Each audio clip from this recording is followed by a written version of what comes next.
Moi, ce que j'aime bien, c'est transmettre le fait de prendre soin de son couteau.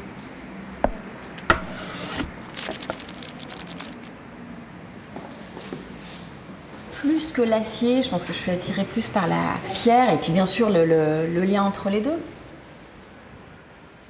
La douceur de la pierre, la température, les pierres naturelles d'ailleurs abrasives, restent tièdes, c'est vraiment agréable. Et ça sent bon, je trouve.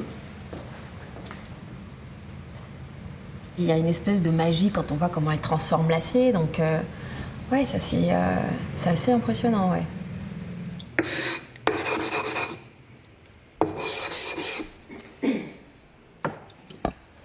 Alors là, je prépare les pierres pour l'atelier.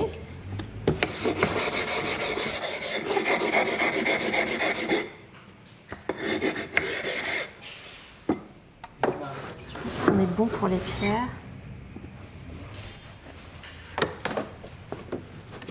Et l'atelier, donc on va au restaurant de Manon Fleury qui s'appelle Datib. Et on va faire un atelier d'affûtage avec son équipe.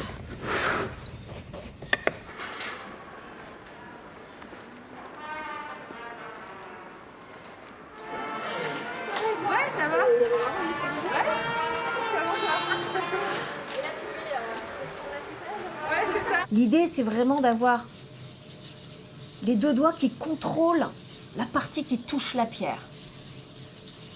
Ouais.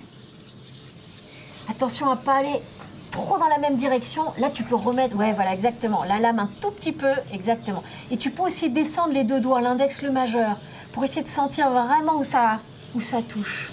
Donc, il y a une main qui s'occupe du mouvement pendant que l'autre maintient. Il y a 3 choses, en fait, à retenir. C'est l'axe, l'inclinaison et la hauteur. Ah ouais. Je viens de changer de côté. Ah oui, d'accord, ouais. Le premier côté, ça va.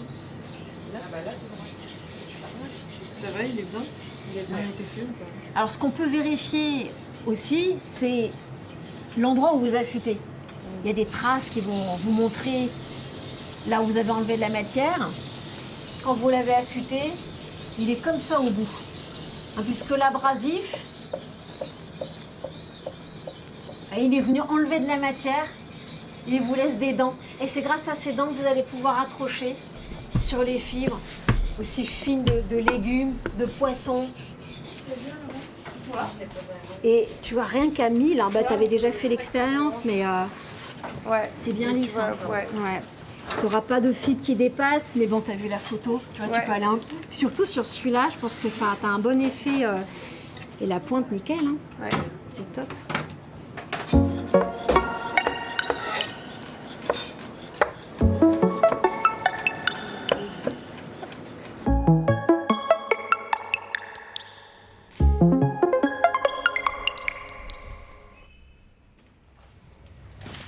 On peut redresser un peu. Le truc, c'est de garder toujours les proportions du neuf quand tu répares. Et donc, il va falloir désépaissir partout là, jusqu'à la pointe qui, évidemment, n'aura pas cette épaisseur, mais elle sera toute fine. Donc, en fait, il faut vraiment le travailler en 3 dimensions.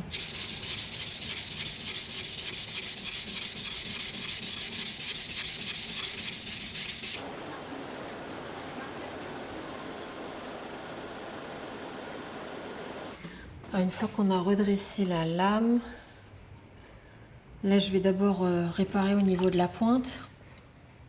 Je vais venir déjà un peu affiner.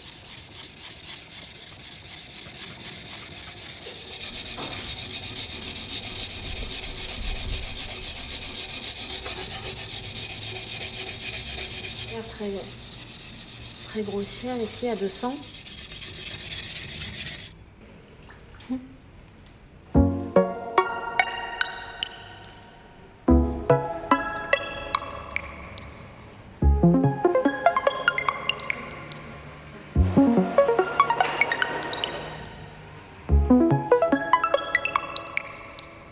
Toutes ces pierres naturelles, celles que je vends en tout cas, hein, je vais les chercher directement à la carrière.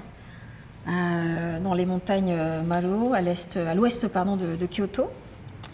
Et l'avantage qu'on a là-bas, c'est qu'on peut essayer toutes les pierres et choisir celle qu'on apprécie. Donc on va là-bas une fois par an avec mon maître et je ramène une petite sélection.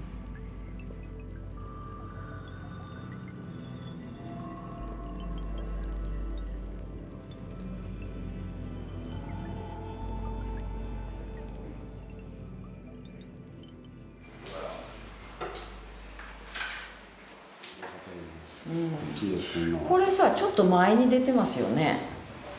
なんかこう刃が。前っていうか。こうちょっと前に出てます。ああ、うつむいたような感じ。うつむいた感じ。そう。ああ、ちょっとだいぶうつむいてるわ。ねえ。だいぶうつむいてるわ。これもでもうつむいてるんだわ。みんなちょっとうつむいてるかも。この辺がへっこんでるね。これはね。歪み出てるわ。はいはい。2箇所あるわ、これも。でここが多分ぐらい引いてるようになってるから、これへこんでるからやね。これを刃付け屋さんがちゃんと研げるかどうかね。だから裏が大事いうのは研ぎ屋の腕やね。まあ地金と鋼両方赤めてひっつけて、ひっつけて叩きながら、形取っていく。その叩くことによってやっぱり鋼の組織を細かくする、密にするわけね。それがよく切れて長く持つ、それがやっぱり最大の特徴。内刃物ってやつですね。はい。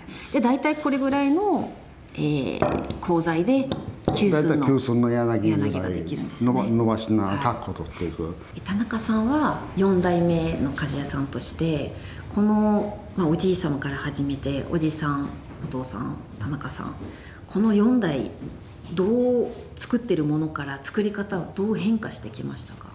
まずなんていうか料理包丁だけやなしにやっぱり布を切るやつとか靴の皮を切るとかそういう道具もやっぱり内刃物で作られていると、それから今は残ってるのはやっぱり和包丁が主になってきているかなという感じで、基本的にはやっぱり内もんやから、作り方とかそんなのはあんまり変わってないけども刃の刃文っていうのはやっぱり機械がまっすぐやけども、叩いてたらこう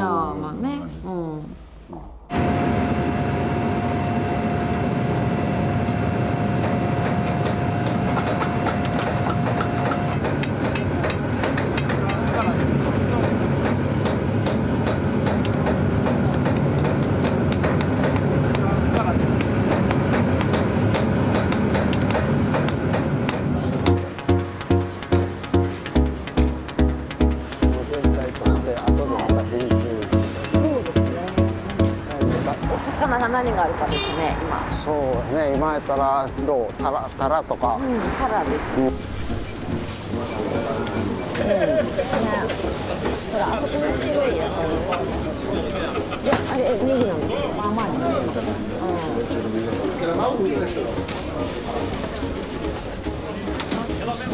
あともうちょっと野菜かな。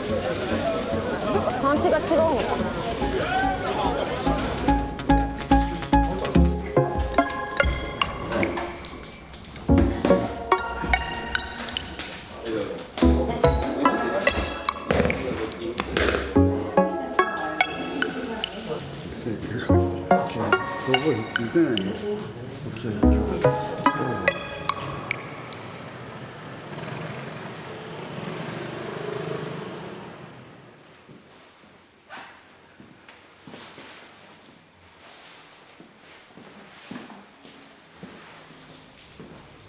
Voici donc en grain 1000 et donc il faut juste arroser la pierre en faisant s'il y a besoin de rajouter de l'eau, on réarrose, donc c'est bien d'avoir toujours de l'eau à proximité.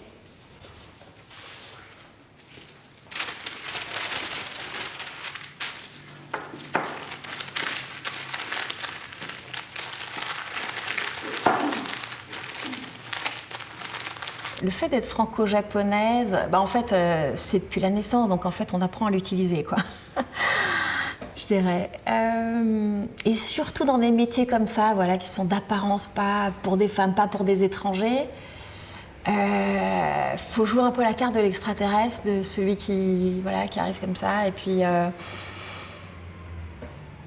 on est moins jugé comme les autres. C'est peut-être plus facile finalement de rentrer dans des milieux comme ça qui paraissent assez fermés, je pense.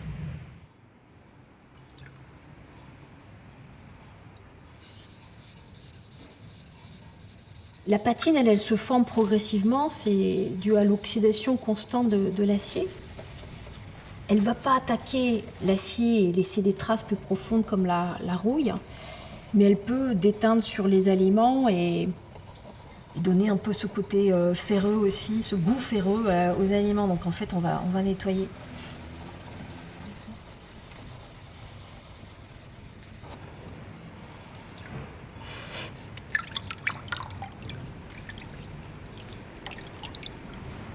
Le tranchant, pour moi, c'est sensation, c'est quelque chose de subjectif. Et donc, on peut avoir différents ressentis avec la même lame.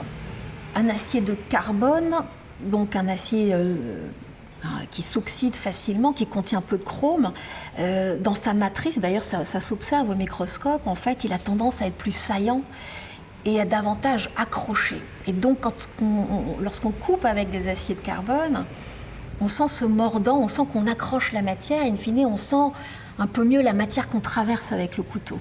Ce qui est un peu moins le cas avec l'inox. Il ne faut jamais oublier qu'il y a des échanges chimiques à chaque fois qu'il y a contact, donc on sentirait peut-être pas la différence, mais quand on coupe et qu'on serre tout de suite, qu'on a un aliment tout de suite coupé quelques secondes plus tard en bouche, il y a des différences ici qui peuvent jouer.